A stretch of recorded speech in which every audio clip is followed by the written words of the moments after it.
Hi everyone, this is Shilpi Periwal here, and today, as promised, I have come to teach you business communication. Remember, we discussed that paper one business communication is the most important paper for your CSET exams, right? Because not just 50 marks, but even the 30 marks of presentation and communication skill depends on this. So we need to make sure that we study this really, really well. Now, why do you think communication is so important that ICSI has included up to 40% of your weightage of the exam in communication?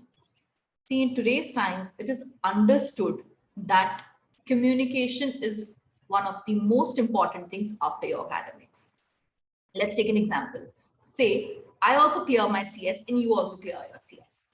I scored 55% and you were probably a rank holder. And when we go for an interview, or say when we are going for practice and we go to meet a client, what would happen? It is not just the marks that would be seen, but how well we both communicate with each other would be seen. If I communicate well, even with 55% marks, it is understood that it is me who gets an upper hand. So communication is very, very, very important.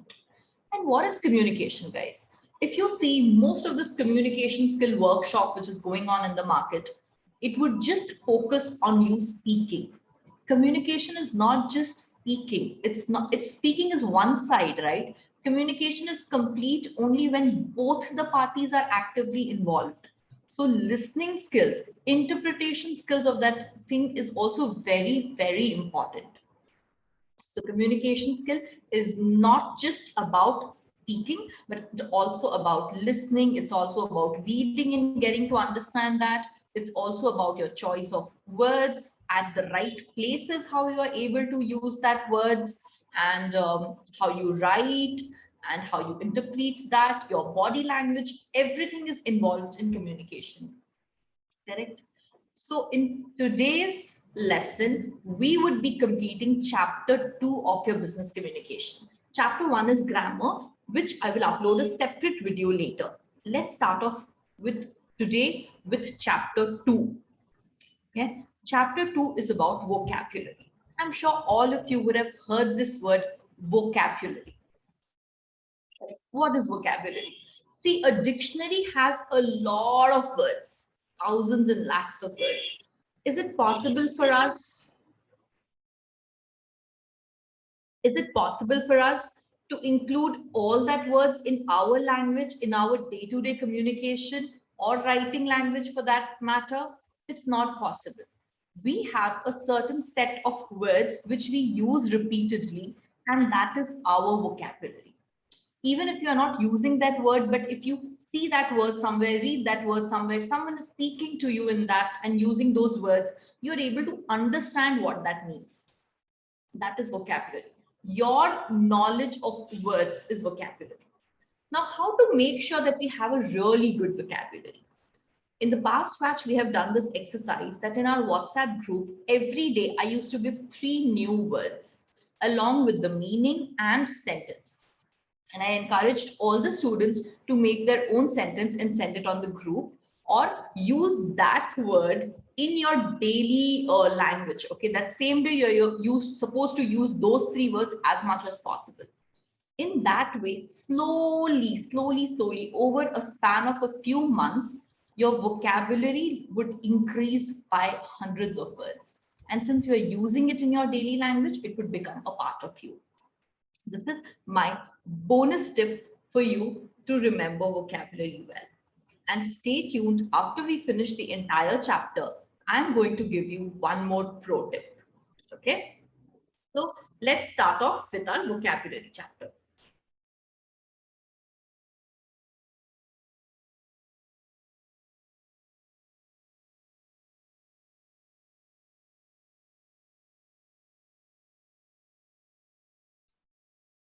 So this is your vocabulary chapter. Okay? This entire material is basically your CSET material only. We have just changed a little bit here and there to make it a little more interesting and presentable. That's all. Okay. After finishing off our video, I would encourage you to go through this text the study material by yourself and solve some MCQs. And trust me, you would be good enough to say that this chapter is finished for the exam. Probably one more revision later. All right. So let's start. Vocabulary is a person's own knowledge of words. It may not be necessary that it's just a language, and it's really useful to have a good vocabulary because today we can't keep up without any good treasure of words in our mind. So basically, what is vocabulary? You need to remember it's your own knowledge of words. What are the benefits? Okay. See, when you use a good vocabulary, it does have a positive impact on others, right? Now, why? It is important when we are reading comprehension. Whatever I'm highlighting over here, take a printout of your study material and highlight those words yourself. Okay, it would be very effective. It helps in reading comprehension. This will improve your communication skills, verbal as well as written. Verbal and written both gets improved when you have a good vocabulary. It helps to improve your personal life, social life, professional life. Well, I really don't know about your personal life, but social and professional life does get a huge boost when you have a good vocabulary. How? We will discuss that in detail also. Now, so another thing which is important to know is that when you use a certain word like erudite basically means having or showing knowledge or learning. See, the correct way to use those words also you should be knowing. It's not just enough to know the dictionary meaning of that word, because exactly how we use that word is very, very important to know. There are some times when we do not understand the exact particular meaning of that word, but we can comprehend. When we, by comprehend, what I mean is when we are reading it in a story or in a passage, we can understand approximately what it is trying to say. That is also good enough. See, you can say Mr. X was an erudite speaker, but you cannot say that Mr. X's speeches were erudite. So you can use it as a noun by saying, defining a person that he's an erudite speaker, but you cannot define his speeches as erudite. Oh, I hope you understand what I'm trying to say. Now, the words which you could choose to communicate with someone depends on the following factors. The range of your vocabulary. Unless you know a word, you would not be able to use it. So another thing which is important is your range of vocabulary. Whom are you communicating with? See, you need to understand who is your audience, correct? If I'm speaking to a 3-year or a 4-year child, I would not use words like devastating or amazing or awesome, because the child might have difficulty understanding such big words. I would try to use simple words with that child, like good, bad, nice, those kind of words. Same thing goes when we are speaking with someone who's not as educated as us. Say, when you go to a local grocery shop and you try to talk to that grocery shop owner, you would not use some high-end words, correct? So you need to understand who is your audience. You should know the literacy level of that person, whether that person is senior or junior, or whether you should be formal or informal. When we talk with friends, we would say something like, hey buddy, how are you? But you would not greet a senior person in your field like that, right? You would say, hello, sir. So you need to understand about whether that person is senior, junior, formal, informal, the literacy level. A lot of things makes a lot of difference. Another thing is whether while speaking you are using that word or while writing. Like when we used to write emails and letters, we used to mention things like, hope you are in pink of health. But this pink of health, we would not ask someone when we are speaking to that person, right? We would just say simply like, hi, how are you doing? Hope your health is keeping fine. You would not say, I hope you're in the pink of health. So there are certain words which looks good only when used in the written aspect and not in the oral aspect. Okay. Then what other types of communication? Formal, informal, oral, written. This also would affect your vocabulary. What is the message that you're trying to say? Whether it's urgency, whether you have some disappointment, whether there is what is the level of accuracy? So if something is really urgent, you would say something like I need this super quick, make sure it happens. That kind of lingo you would use. But if you are disappointed in someone, you would say alas, or those kind of language you would use for writing it. So it depends on the feeling which you are trying to communicate. Then what is the context and usage of the words? You need to understand that there are certain words which can be used, conveyed in the wrong sense. Okay. I am remembering one very good example which happened some days back with me. Okay. I was judging one of the competitions where it was a Hindi competition. Okay. And the kids had to speak on Swami Vivekananda. Okay.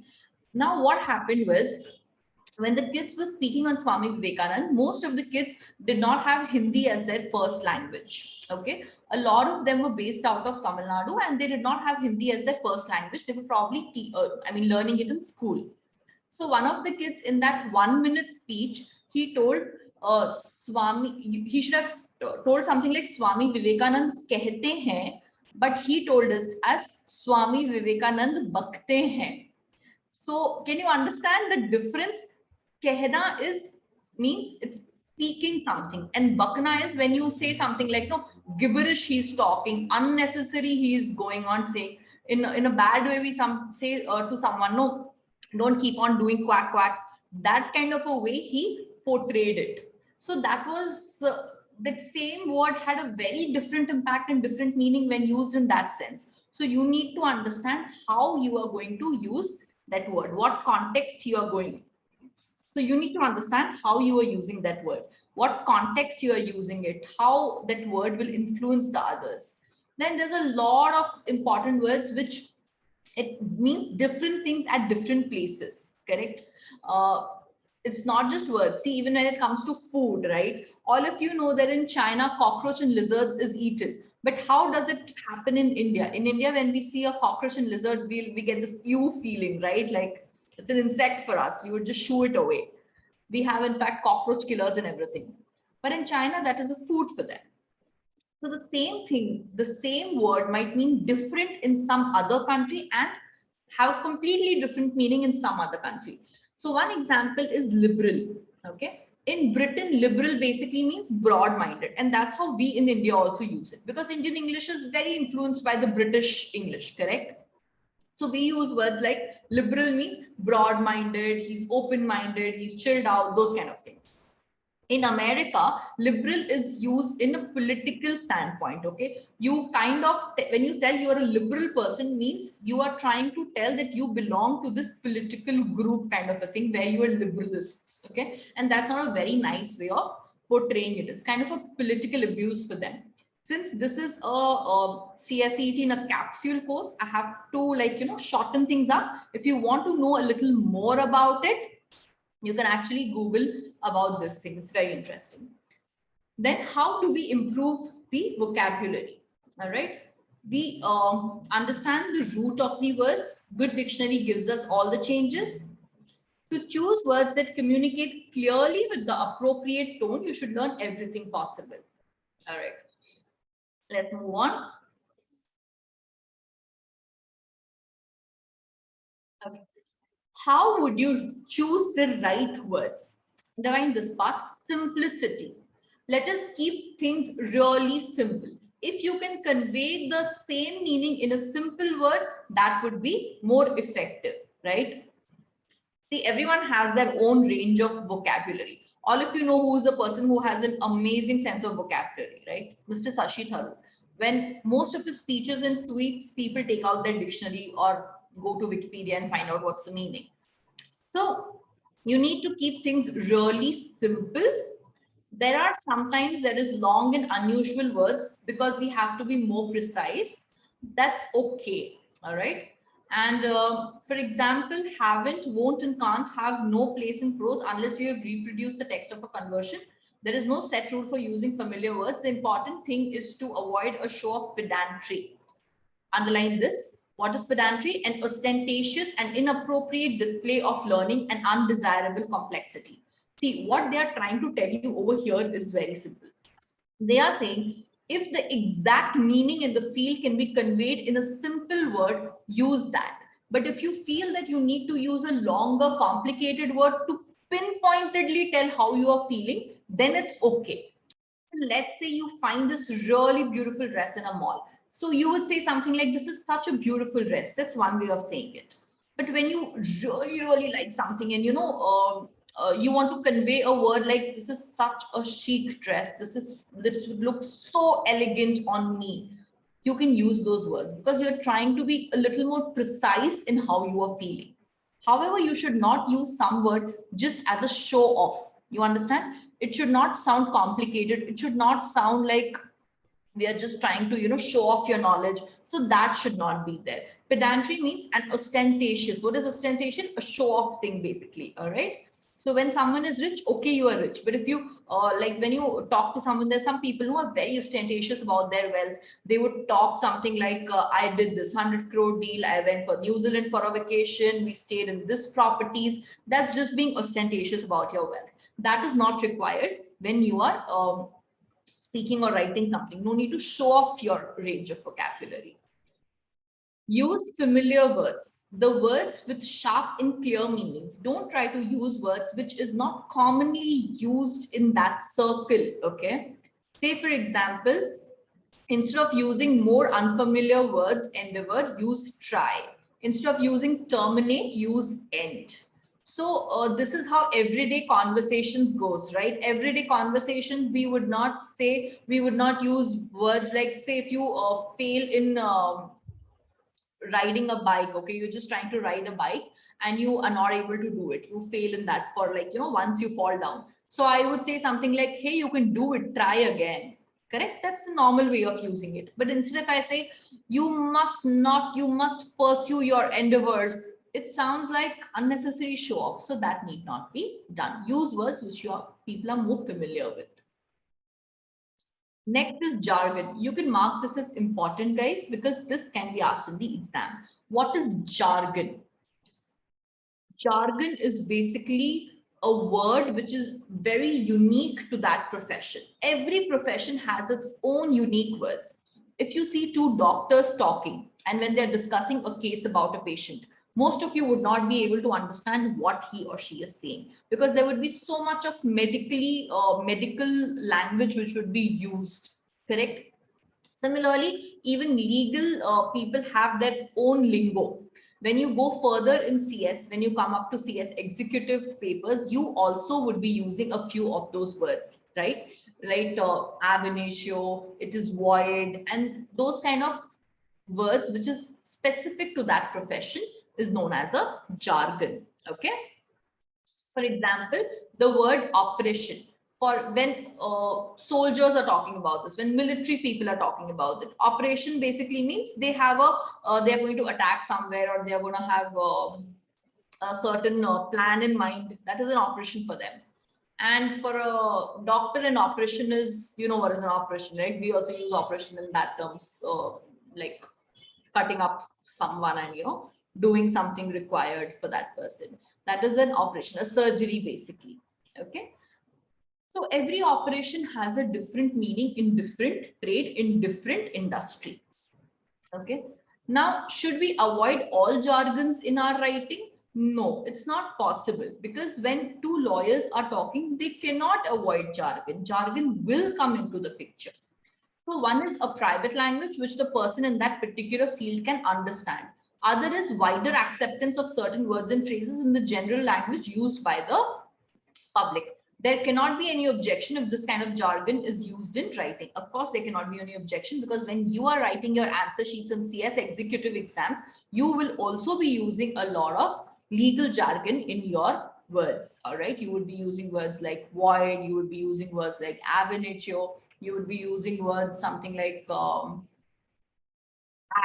act can have so many different meanings, right? So there is a lot of jargons involved. Then avoid using superfluous words or verbosity. Mark this also as important. Verbosity is an important term. It's an expressive style that uses excessive or superfluous words, or using more words than necessary is a common weakness. There are times when this has happened that not just in reading, okay, when you go to attend some nice speeches, what happens is that the person was speaking really well, okay, but when we come out of it, we think that the content was basically the same, which was he or she kept on repeating in different words. Okay. So this is what I mean. You would have seen some jokes about students doing this, right? In the question paper, when there is a question asked about write a note on something, the person just knows one sentence about it. And the same thing he has told in 5 different sentences. That is what? That is being verbosity. It's just using words, which is not doing anything about conveying the meaning of that part. Okay. So this is about superfluous words. When you just keep on using more words, something like, where I just want to say like, this suggestion of yours is really practical and I would implement on this suggestion. It can be said like this, right? But I would say something like, your suggestion is really, really nice. I would actually think about this suggestion. This is such a practical suggestion. I have never come across anyone giving me this kind of a suggestion. I think that this suggestion does have a lot of weightage to it. Let me implement it. Let me try this out practically. So basically, I'm trying to say the same thing in different sentences, and I'm just using words which is not required. So this is basically verbosity. Okay. Use short words if you can communicate better than using long words. If you know a simple short word to the same thing, you need to use that. All right. We've already discussed about this before. Then select the words for precise meaning. Try to say something which goes pinpointedly into what you're trying to say. For example, fewer and less means the same to some people, but careful users select fewer to mean smaller number of items and less to means reduced value, degree, or quantity. This is very important. You can actually underline this and understand this as an example. Careful writers use continual to mean repeated but broken succession and continuous to mean unbroken succession. Let me explain this with few and less. Okay. When we say that I just have very few oranges left in my house, it can be counted, right? There are 4-5 oranges probably. So I would say there are very few oranges left. Then I would say something like the milk is less in my house, because milk cannot be counted. Okay, it's not can be counted in numbers. So I would say something like I have very less milk in the house, or I would say something like her health, she's a little less active today, she's a little less energetic today. So that less can also that less is basically used to make you understand the degree of something, the quantity, the value, but it cannot be counted. So there is a small difference between few and less, which you need to be aware of. Careful writers use continual to mean repeated but broken succession. And continuous means unbroken succession. Okay. So there is a small difference. Write this down in your notebook. Continual, you can write it down in the study material sheet also. Continual and continuous. Very thin line of difference, right? Continual means it's continuing, but there is small breaks. For like for example, I'm pretty continual with my yoga practice. So I go from like, I generally do it every day, but once in a while it gets broken. Okay, probably Sunday it gets broken, or due to some festival it might get broken. So that is continual. Okay, continuous is where there is nothing, there was no break in between. Like for example, CS executive, if you're going for both the modules, then your exams are continuous. You would not have any break in between. These days, I think you have Sundays break. When we used to give exams, there was no Sunday, nothing. 8 days of continuous exams we had. So that is continuous, no break. Then this is very important according to me, using gender neutral words. See, it's very important to, I think, to know that you need to use gender neutral words. What happens is when we go to a big company, say if you would go to a really big company or a really big place, you would assume that person in power would be a man. Most of us would do that. The patriarchy is so deeply rooted in our society that when we go to a big company, we would say something like, can I meet the chairman of this company, right? Now the chairperson, if you are not sure whether that person is a man or a woman, how can you say that, can I meet the chairman of the company? The person who is in control, who is the chairman, might be a woman also. So you should always use a word like, can I meet the chairperson of this company? Because if you're not sure about whether it's a man or a woman. So very important to use gender neutral words when you are not sure about it. In fact, sometime back, I had seen a very beautiful video about a girl asking, that video had went viral. Maybe you also would have seen it. There was this little girl who was asking her mother that why in her science book it is mentioned as, sorry, it's mentioned as natural and man-made.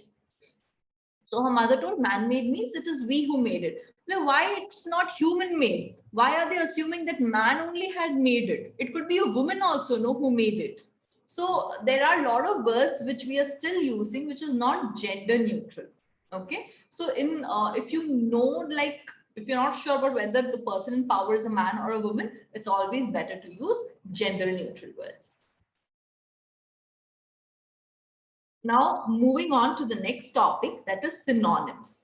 What is synonyms? I'm sure all of you would have heard of this word somewhere in your school level. Synonyms. In Hindi, we used to call it as paryayavachi shabd. One word and same meaning, many more words we are learning, right? So that is what is synonyms. Like easy, simple, light, effortless, smooth, elastic, flexible, supple. They basically more or less mean, have the same meaning. And these are those words. So they are basically synonyms. You can actually read through this once. It would be great because you might get a few MCQs about these. All right. Then begin, commence, start, initiate. Same meaning, right? It could be used in a little different ways. Like, for example, I would say something like, have you started studying? Okay. I would not generally use like, have you initiated your studies? Correct. So, but they more or less mean the same thing. Generally, we use begin, which is more formal, and they started from their home, we say. The ship has set out on its voyage. If you use any other synonym in the place of set out, it would take on a different meaning. Two words may look alike and yet there would be a little bit of difference. So these words more or less mean the same, but how you are using it that time, it does have a little difference. We say, you know, English is sometimes a complicated language. You would say something like they started from their home, but you would not say something like they initiated from their home. That's the wrong way to project it, right? You would say something like the operation has been initiated, the work has begun, or we have initiated the proceedings. That is the correct way to use initiate. Okay. But when you're leaving from home, you would say something like they have started and not initiated. So you need to understand the little nuances also in between. Let us go through a few more synonyms. Adept, proficient, skilled. You're good with something, you say you're adept at something. My photography skills is I'm adept at photography. I'm sorry. You would say something like I'm adept at photography, or I'm a very skilled photographer, or I'm a very proficient photographer. So these words more or less mean the same thing. Abstain, I would abstain from alcohol. I would refrain from drinking alcohol. Abridge, all of you would know, something which is summarized or shortened. Abundant, a lot of it. There is abundant greenery in this area. We say while practicing law of attraction, also people say this, right? Everything is there in abundance. I am an abundant child of an abundant universe. That means there is enough for everyone. That's what they're trying to say. Accessories, all of you would know that, right? Belts, shoes, watch. It's all about how well you're accessorizing your outfit. So that's an accessory, basically something which is additional. Achieve, accomplish, etc. You can actually go through this. That is your synonyms. The next is a word which I want you to understand is antonyms. Exactly the opposite of synonym. Synonym is words which have the same meaning. Antonym is words which are opposites. Okay. So if you are trying to say hot, you would say cold. Those were the common opposites which we learned when we were in school, right? So the same basically, antonyms basically means opposites. Okay. Let's come across few examples. Soft drink, hot drink. Soft and rough texture. So the same soft drink has a different word called hot.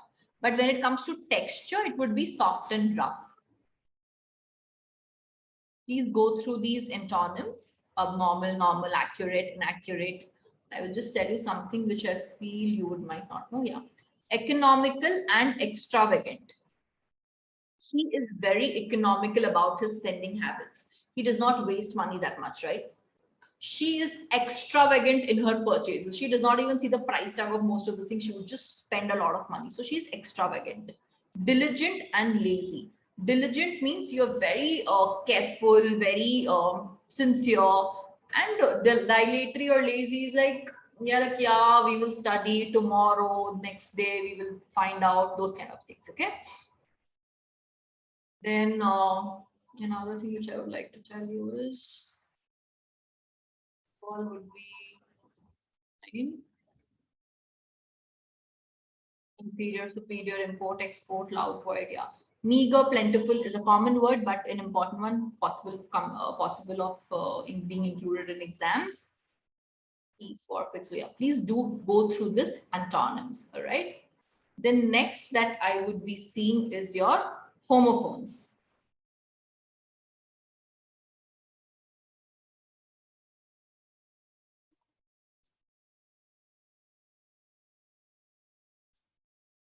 So now we are starting with homophones, correct? What is homophone? Homo basically means same, right?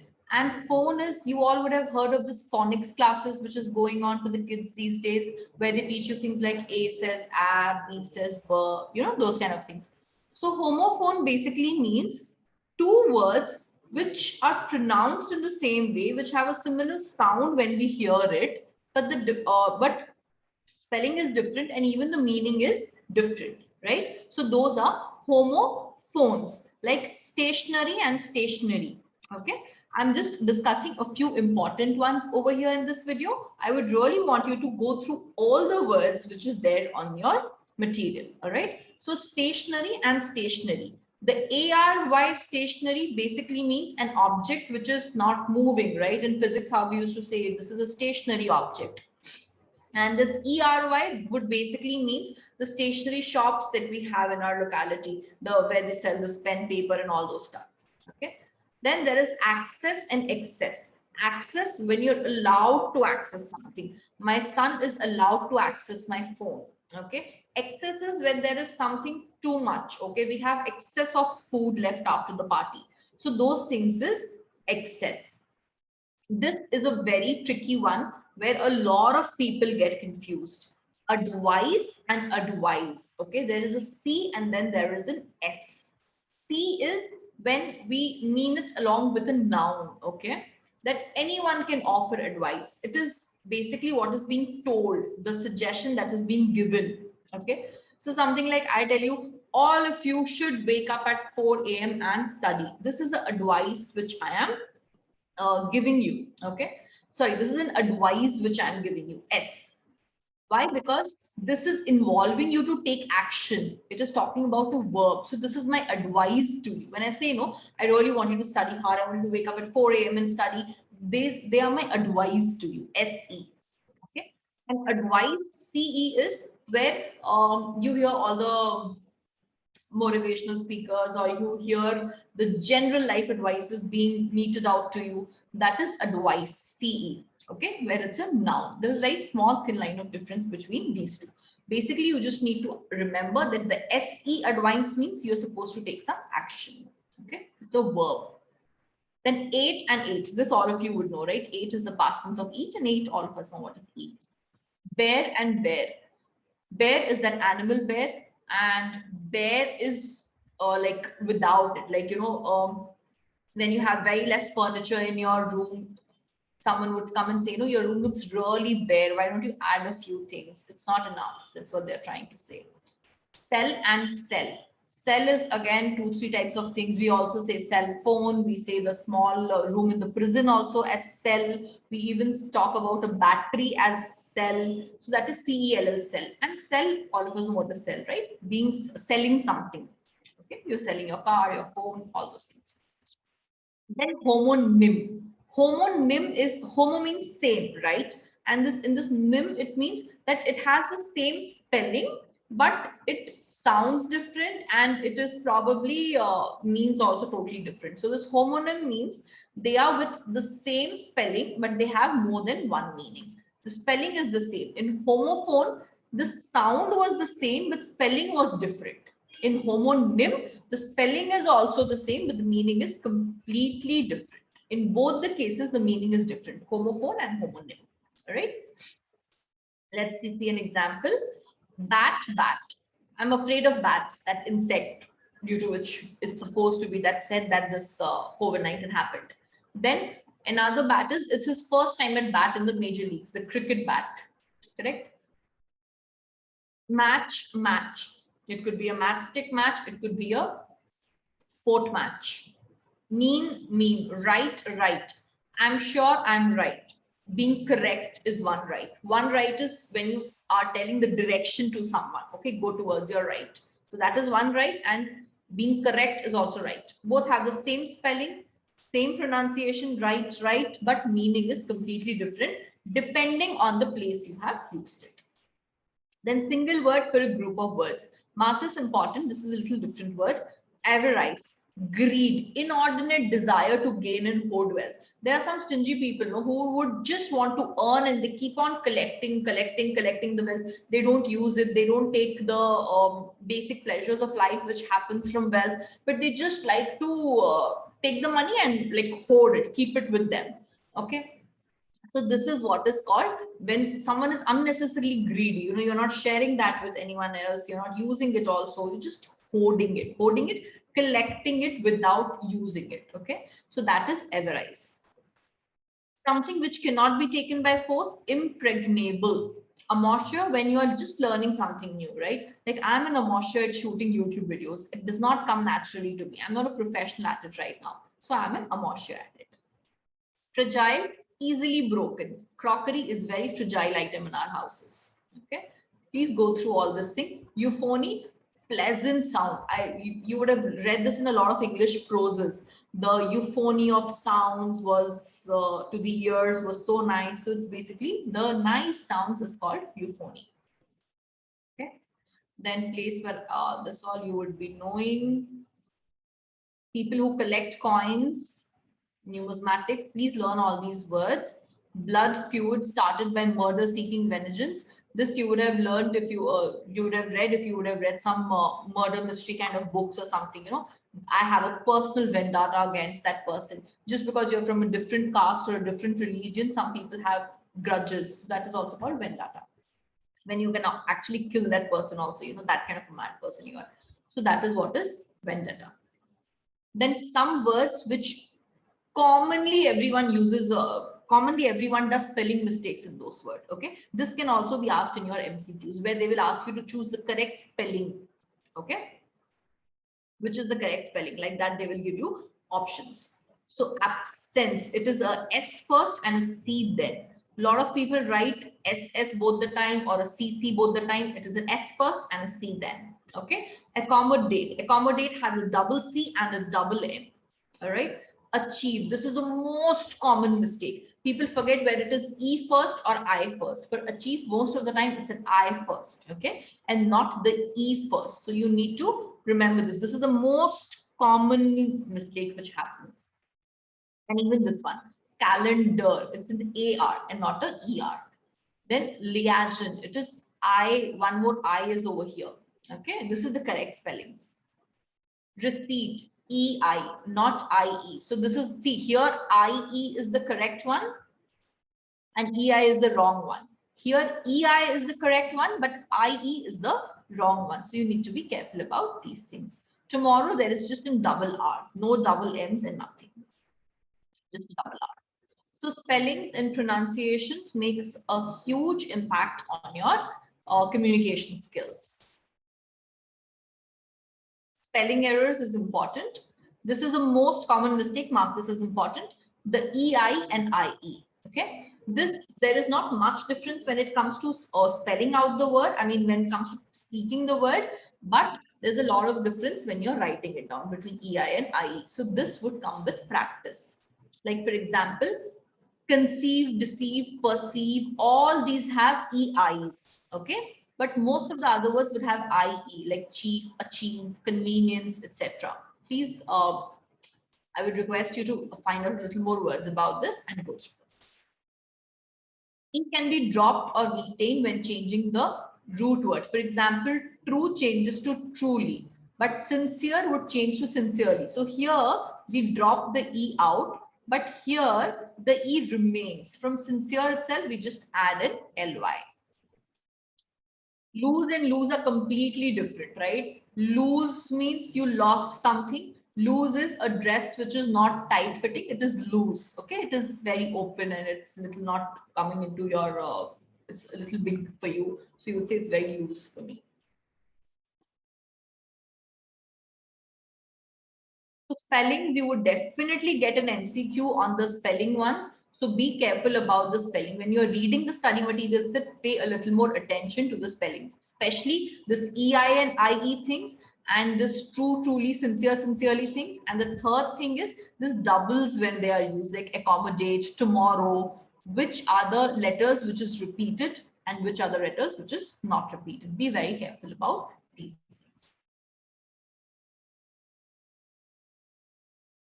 Abbreviations, all of you would know, where some things are accepted as abbreviated forms, like etc. We do not write the full thing, we just write etc. Okay, so these are the few abbreviations. You can go through it. MA is Master of Arts. We say no, she has done an MA in this, she's done a she has a BCom degree. BCom is what? Bachelor of Commerce, but it's a commonly accepted abbreviation to use BCom. PROF for professor. Go through this. UNICEF, underline UNICEF is important, FICCI is important. This all you already know. In basic chemistry, you would be knowing all this, Ca, H2O and all those. Yeah.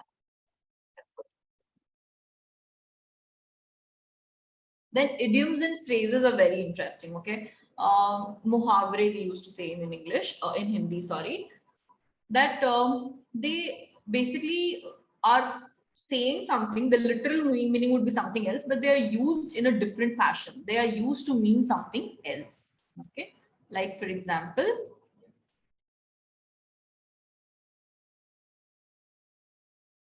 boil down to. Okay, the entire argument boiled down to the fact that he would not join the movement unless he saw some monetary gain in it. So two people are going on arguing, and then the person says, "See, the entire thing finally boils down to whether I will get the payment or not. If I'm not getting the payment, I'm not interested in doing this." So basically, ultimately, whatever discussion has happened, ultimately it boils down to this fact only. Okay, cast aside, just throw it away, just reject it. That because like you can say something like his ideas and philosophy was totally cast aside. Okay, they were not agreeing to it. Off with a shilling. This is like when you just try to cut someone off with something very less than what they deserve. Okay, say a father had four sons and one of the sons had married outside his wish. So he wanted to give his property to everyone. So say he had 100 crore, he gave all the other sons 30 crore, 35 crore, and 25 crore. And the fourth son, he just cut it off with 1 crore. Okay, so that is basically, I just cut him off with a shilling, something which is very less than what he should have got. Gloss over, to ignore. Okay, so I'm very good friends with someone, but she has this really bad habit of not picking up the phone whenever I call her. So I say, like, I just gloss over these things, like I just ignore these things. It's okay. That's what it means. That then we have another set of things like cast a slur upon. Mark, this is important. Cast a slur upon. Many men cast a slur on their own good name by some mean act. By your own words, own action, you have put a bad name for yourself, okay, or for someone else. You have cast a slur upon. If you marry outside the community, the parents might tell that you have cast a slur upon our entire family, that kind of a thing. Mark this is important. To cut the Gordian knot. Read this, it's very interesting. Mark it is important.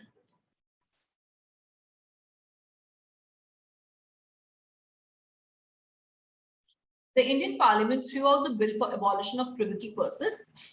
The government cut the Guardian knot by abolishing the purses through a presidential ordinance. If you're interested, you should actually go on the Google and search about it. What had happened was, after independence, no, all these rulers, the kings who were there, they had been promised a certain sum of money every month or every year, whatever it was.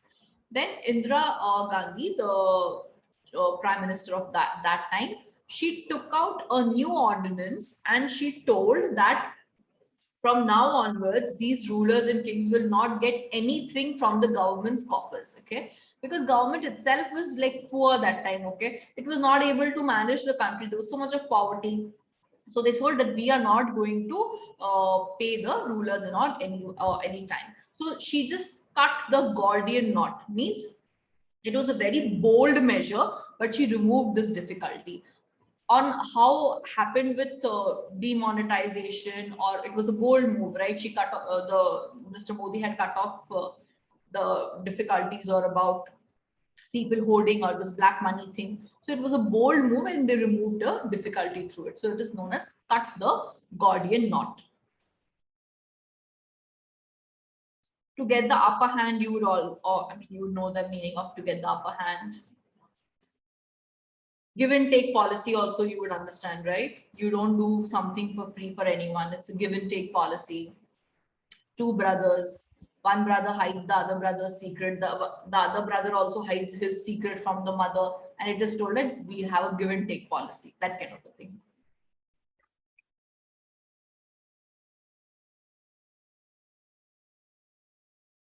To have an axe to grind. Bigger nations supply arms to smaller ones because the former has their own axe to grind. We know this reality, right? Afghanistan, Pakistan, most of these countries receive arms from these bigger nations because something basically they also want business, okay? So they kind of encourage all these things. To make amends, it's easy. To make much ado about nothing, please underline all these things. To put the cart before the horse, to rise to the occasion, to take the bull by the horns. This time I have decided I will study for the exams. I will not wait for the next attempt. I will take the bull by its horns. I will just go for it. Like, I'll do it kind of a thing. Deal with a difficult or unpleasant situation. I'll take the bull by the horns. That's what it means. To take a leap in the dark. These are common ones which you would be knowing from school level probably. Turn the tables. Suddenly something becomes like, when two people are talking and that person is asking for a lot of money and then the other person comes up saying something like, if you reduce your cost by 30%, this is what I can provide for you in the future, something nice. And that would be like to turn the table. Suddenly the entire conversation becomes to your advantage or disadvantage. Pakistan started with a blitzkrieg, but the superior tactics of our armed forces turned the tables on them. Blitzkrieg, all of you would be knowing, you would have studied in the World War II, it would have happened.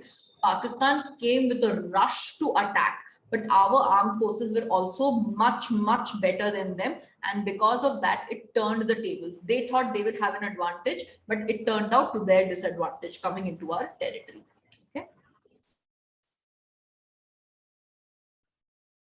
There are a lot of idioms and phrases which you can read. If you have doubts about any idiom and phrases, you can actually put it in the comments box and I will reply it over there. There are a lot of idioms and phrases which is very difficult to finish in this 1 hour. So please go read through all of them.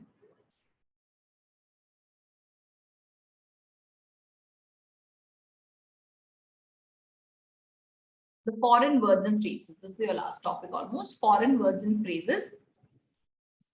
Ab initio, the Latin phrase. It basically means from the beginning. Okay, this is important. This is a basic word which we use. Then ab origin, from the origin. Now you would have understood that ab is basically a Latin phrase which means from. Okay. Ad valorem, according to value. So ad means according in Latin and ab means from. Okay. Ad hoc, appointed for a particular work. Ad hoc committee. This is also very commonly used by us. So underline this ad hoc also. Alma mater, this also you would already be knowing, a school or college which one has attended. So your previous school and everything, you become an alma mater of that school. A la carte, this all of you would be knowing. You can, instead of choosing to have a buffet breakfast, you can order a la carte, whatever is there on the menu, you can order from there.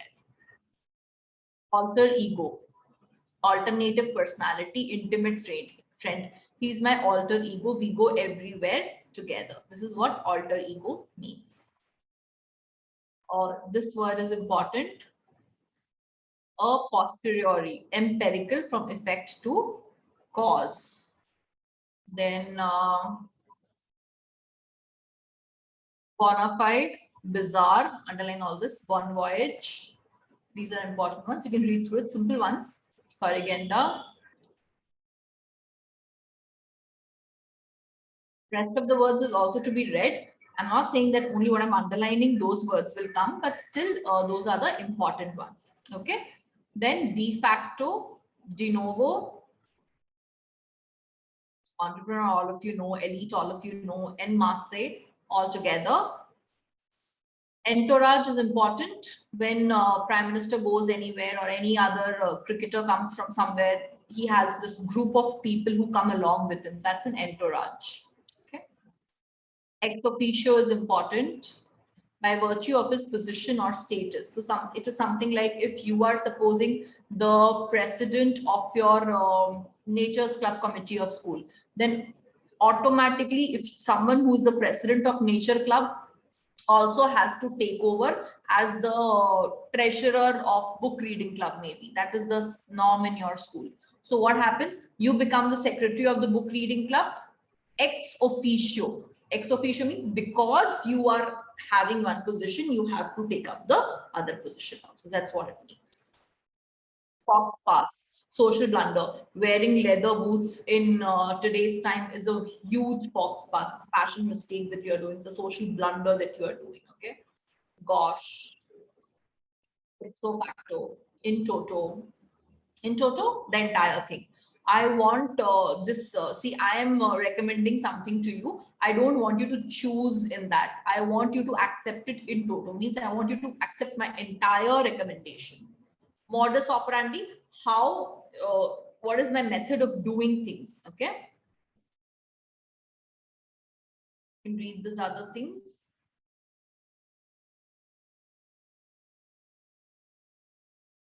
Please go through this Latin abbreviations like example, e.g., etc., PhD, PS, right? So this is all about, so guys, this is all about your vocabulary chapter. I have tried to cover this chapter in as brief a manner as possible.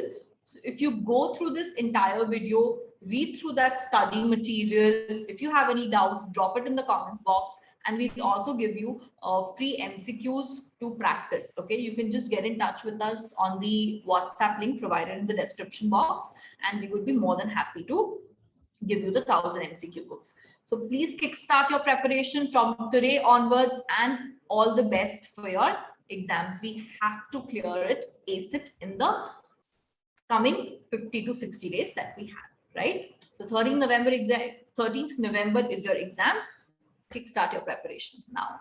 And if you liked this, do not forget to subscribe to the channel, hit the bell icon, and click the like button. See ya.